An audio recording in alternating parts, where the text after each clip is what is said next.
That boy is our last hope.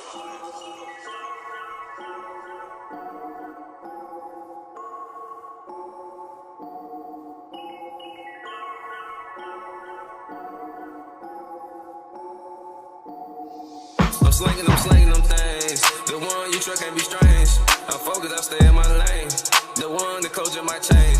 I'm slinging them things. The one you truck can't be strange. I'm focused, I stay in my lane. The one the closure might change. I race in the skip. You are now tuned in to iRock TV, your go-to for sports, politics, and the biggest stories shaping our world.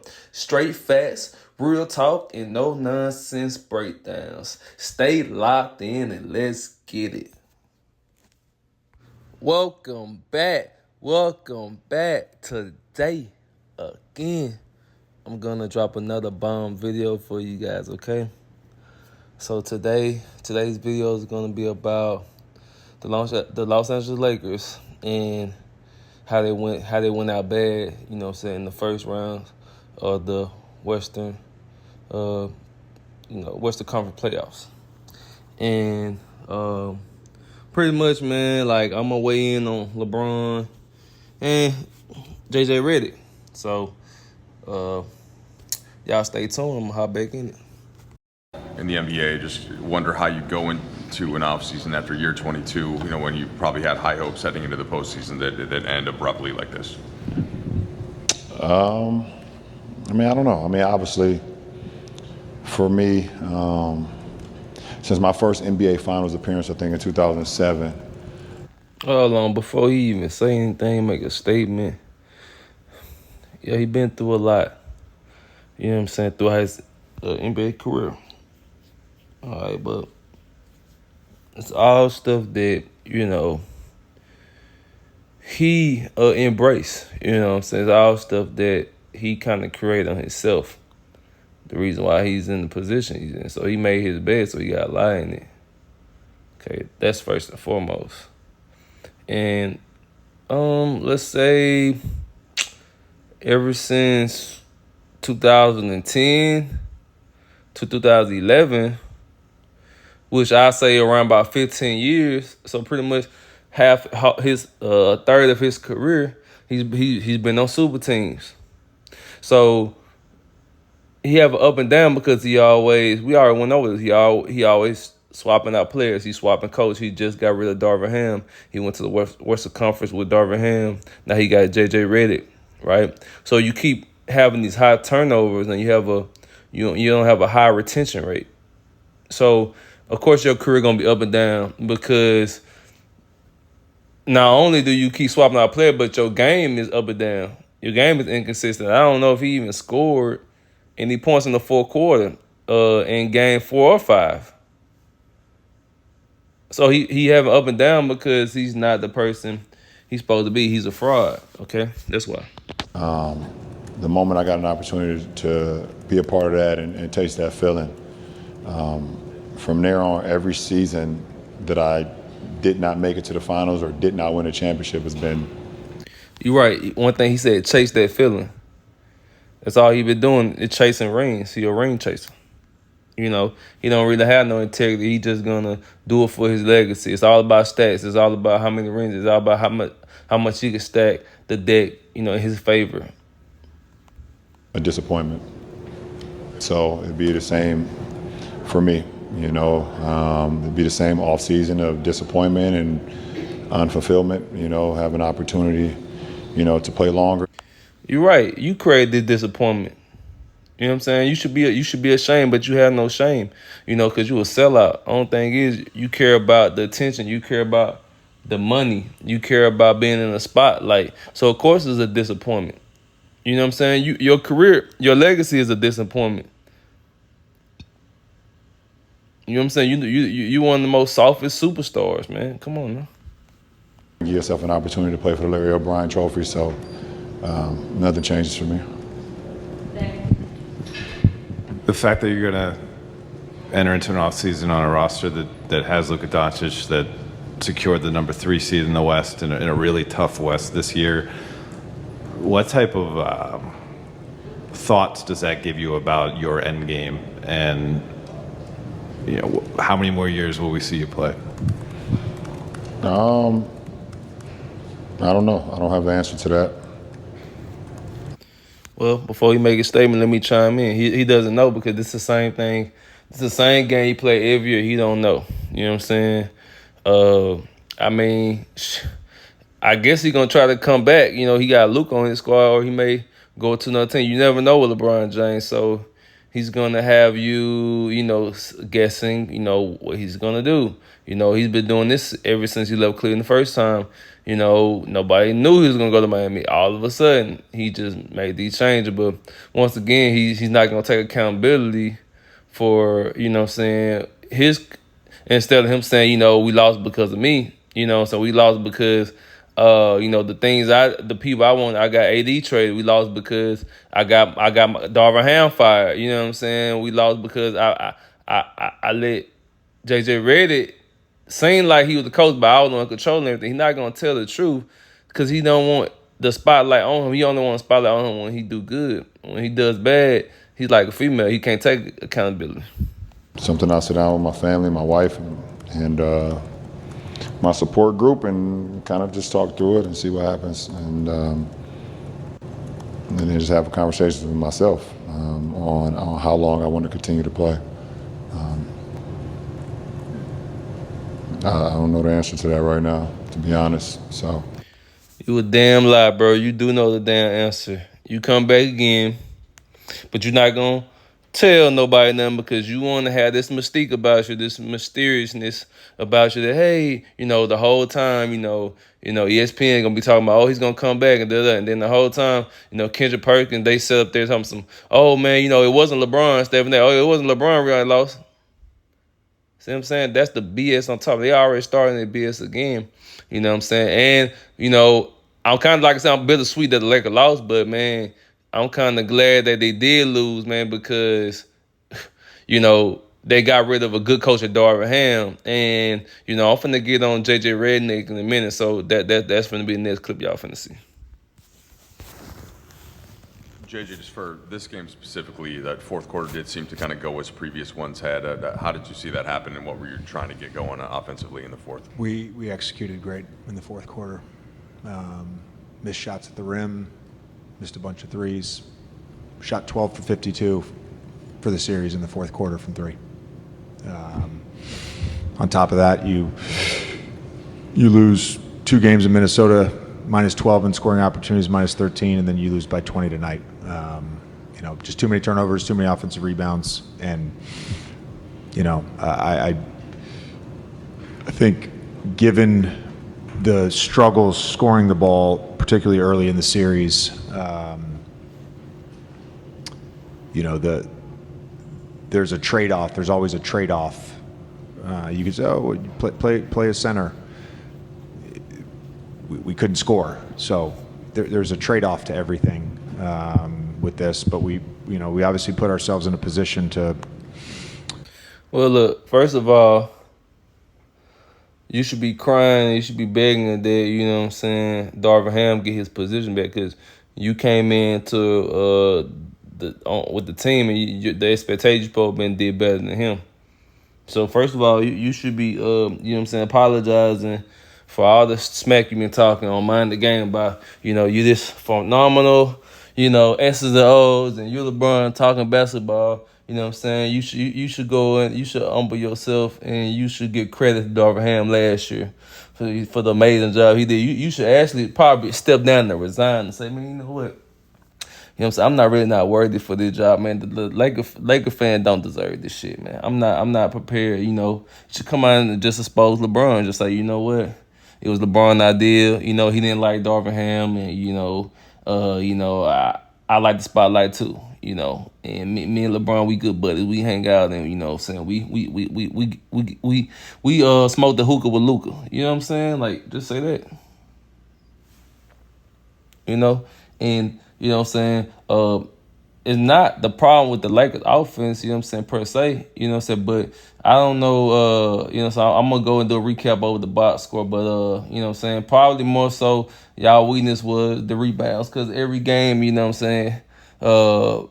it was in the second half or whatever, it's been kind of close, like scoring wise. Y'all been able to score with them, but you didn't make the right adjustment, JJ Redick. So you know what I'm saying, once again, you LeBron do the same thing, no accountability. I mean, I guess that's why y'all fit perfect together. Be in the game 3 times in the fourth quarter and just came up short every time. But again, the offensive part of it tonight in particular was we missed wide open threes. We missed a couple shots at the rim. We got good. Well, hey man, y'all missed wide open threes, but look, y'all made more threes than Minnesota. I mean, Minnesota almost chucked up 53s, man. So I mean, hey, look, as a coach, I guess Anthony Edwards, they was just chucking a three like, well, shit, they ain't got nobody to get the rebound. So we could just chuck up in the three. These guys, they ain't got no real center. So the coach not gonna put was it Isaac Hayes in? They center. They didn't put the one guy that could get y'all bored. So hey, JJ Redick, that's on you. Looks. No, go ahead, Mike, if you have a follow-up. No, go ahead. JJ, kind of going into this series, I think one of the thoughts was that because you guys had LeBron and Luka in close games, particularly on the stretch, like these are two of the best closers of all time. Did you see signs that their chemistry maybe in the fire wasn't where it needed to be in terms of, kind of one guy going, one guy not going? Were they together enough? Or was it kind of what you'd expect considering this team changed in mid-February or early February, sorry? Yeah, I mean, we played 13 games with our playoff rotation in the regular season. Bron and Luka obviously played more than that together, but these things take time. Luka just went through it in Dallas with Kyrie. I mean, you can make that argument. They didn't have that many games to play, but I'll say, it's your job to put the pieces together. I mean, you got Luka, you got LeBron. It's your job. The thing is, you're just not equipped. You do a better job talking your ish as an analyst instead of actually being in the shoes of being like doing the head coach job. Like, it's your job to get them guys back to where they was last year or better. Really, your job is to outdo the last coach. So if you come in there and you get out in the first round and them guys wasn't fighting, man, you couldn't rile your guys up. I mean, maybe you should just resign for maybe this, the spotlight in the late show, maybe it's too bright for you, man. And doesn't happen overnight. We obviously wished that I wouldn't call it chemistry because they have chemistry, but that part of it we could figure out better, and we were, I guess, in a better place and more comfortable with that in the fourth quarters of playoff games. But that partnership and that relationship is more than solid. What was your message to the team after the game tonight? I think there's I don't think he'll have a message for him, man. It's like, it's like they just laid down and bent over. You know what I'm saying? Like they didn't have that fight. You know what I'm saying? They didn't have that passion, man. So that's what happened when you got a coach like this, and gotta put it like. All right, so this is the clip I want to play because this is the clip when he walks out, man. So y'all check this out. As you watch the film, what do you recall about your thought process in the moment? Sticking with the five you stuck with in the fourth quarter the other day, and is there an assistant or someone maybe that you'll lean on tonight, maybe to try to get some other guys involved if that opportunity presents itself? Are you saying that because I'm inexperienced and that was an inexperienced decision that I made? Do you think I don't talk to my assistants about substitutions every single time out? No, No, we don't think you don't talk to them because you're a rookie. We just think that, they probably could have suggested something and you probably like waved them off, or you probably like, you're so arrogant because you feel like you're JJ Redick. I'm Einstein. I'm the Einstein coach. I'm the genius coach.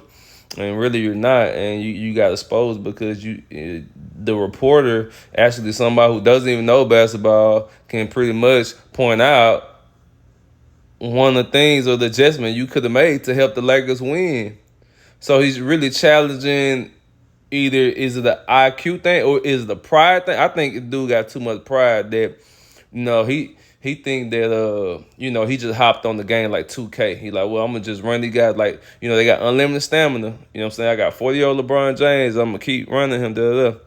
And I think that's what it was. And, that's LeBron James' buddy. So, now, he getting all the heat from his bad decisions and he don't want to own up to it. So watch what he do. Look. I just think there's a lot of coaches lean on their assistants in those situations. As do I, There's a lot going every on. single time. He capped. That's a weird assumption. Thank you, Coach. Good assumption. You see Chuck laugh. He said, so do I. That man got out there so fast, man. Boy, look at that boy. I'm talking, that boy said, beep, beep. It was gone, boy. Like, got an attitude and all. Like, he trying to make the reporter, he trying to use reverse psychology and manipulate the reporter as if the reporter asked him, like, a bad question. Now, the reporter was asking the objective question and he's observing, you know what I'm saying, you can't take the scrutiny, man. That's the problem, man. He can't take the funk. He can't stay in the fire, bro, because it's eating him up in the inside, man, because he know that he wrongfully got that spot. He know that he was handed that position. He didn't earn it, okay? So that's what you get when you get an entitled little brat he's such an arrogant asshole that he think he know more than the game, and that's why he was on the LeBron James podcast, Mind the Game, and they talking X and O's. You don't know shit, bro. Like you think you do, okay? And that's my take. All right, man, so I'm finna go in real quick, man. So we're gonna look at the box score. The score was, in Game 5, man, the score was 103-96, all right? So, man, Randall's got 23 points. Gobert got 27 points. Anthony Edwards, man, he didn't really do good. He was chucking up a lot of shots. DiVincenzo and Alexander Walker, they was chucking a lot of shots. So, but they still won. They managed to win. So that meant the Lakers could have won, and JJ Redick and LeBron would have tightened up. LeBron was 9 for 21. Hachimura, he was 9 for 16. Finney Smith, he did his little thing. He was 3. He didn't do bad, but he's a role player. Doncic, he was 7 for 18. 28 points. Doncic, he scored the most points, but he didn't really do much because that's all he does is score offense. So if he's not scoring 30 or 40, 30 plus or 40, it's like his 30 don't matter. If LeBron James scored 20, but he not. He's shooting like down 20-some shots, but he's not like playing defense and getting rebounds. He only had 7 rebounds. He's not really. He's just on the floor. So it's like you got 2 of your superstars just getting stats. That's all they're doing. They're just getting stats. LeBron James 1 for 5 from the 3-point. Okay, all right. I guess what the guy named Hayes. He didn't even get in the game. Okay? So, I don't know why JJ Redick stormed off like that when you could have put your center in, they even had Alex Lynn. Damn. I would guess that since LeBron James got Bronny drafted, he should put Bronny in. Maybe Bronny could have helped him out, I don't know. But, you got these guys who know basketball making all these basketball decisions. But then when they get asked basketball questions, they fold. They fold, man. They folding up, bro. So, I think what they say, LeBron James in the past 7 years, he been knocked out of the playoffs 5 times or whatever in the first round. I think they said that. But, I mean, shit, man. Like I said, I think, man, somebody should send a, hey, look, I'm going to apologize on the Lakers nation behalf to Darvin. Hey, Darvin Ham, I apologize how they treated you, man. You didn't deserve that. Because what we going through this year, man, people should be, like, literally have, like, signs outside the Lakers stadium saying that we need Ham back. You know, we would like to have Darvin Ham back.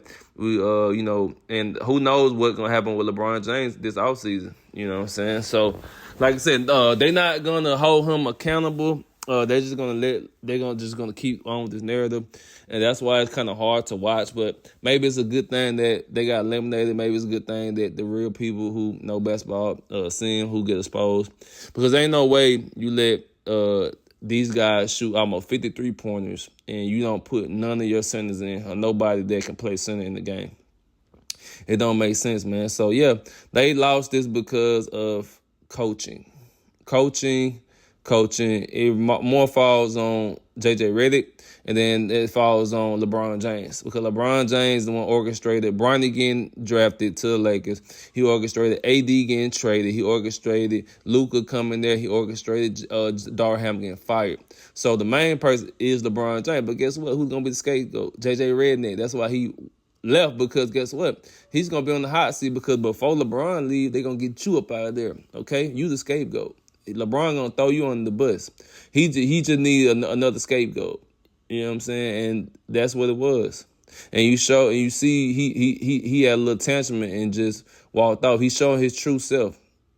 He ain't nothing but an arrogant little prick, man. So I mean, hey man, guys, you know, tell me what you think, man. Like, share, and subscribe. But hey, this not feeling straight fast. And I'm out. Keep your game tight and your mind right, and I'm going to catch you on the next one. That boy is our last hope.